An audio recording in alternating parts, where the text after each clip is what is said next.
নমস্কার বন্ধুরা, আজকে কল্পনা কিচেনে একটা ইঁচড় চিংড়ি হবে। ফোড়নে তেজপাতা ও এলাচ, সাদা জিরা দিয়ে দিলাম। এই দেখুন, ইঁচড়টা আমি কেটে সেদ্ধ করে নিয়েছি, কি সুন্দর দেখুন। এবার আমি একটা একটা মশলা দিচ্ছি। এই দেখুন, মশলাটা কষাচ্ছি। আজকে আমি জিরা আর ধনে গুঁড়া দিলাম।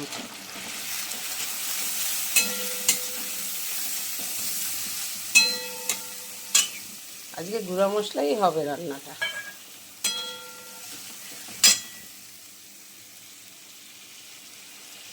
আর নুন আমি দিয়েছিলাম ইঁচড় সেদ্ধর সময়, তাই অল্প দিলাম।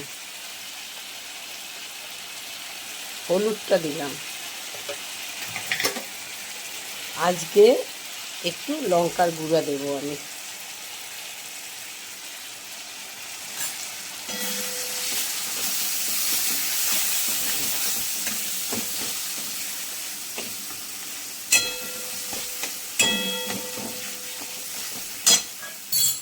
যাতে মশলাটা পুড়ে না যায়, জল দিয়ে দিলাম।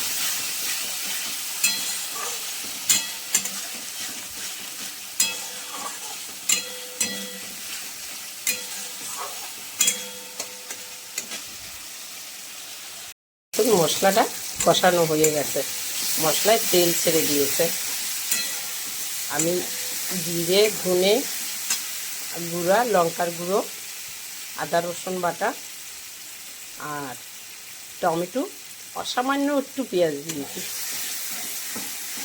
আর তেজপাতা, সাদা জিরা আর এলাচ ফোড়নে দিয়েছি। এবার ইঁচড়টা দিয়ে দেবো।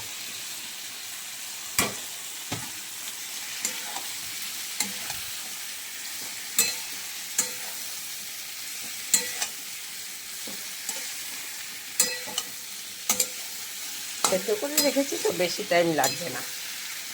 কষিয়ে আর জল দিয়ে দেবো। দেখুন কি সুন্দর হয়েছে, দেখুন একদম। কালারটা আমার মোবাইলে আসছে না, আমি কী করবো।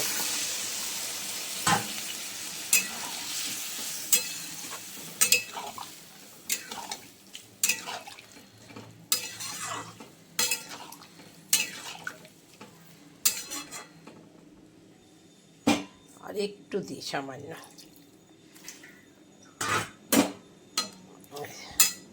এবার ফুট খেলে চিংড়ি মাছ দিয়ে দেবো। ফুট খেয়েছে, এবার চিংড়ি মাছগুলো দিয়ে দেবো।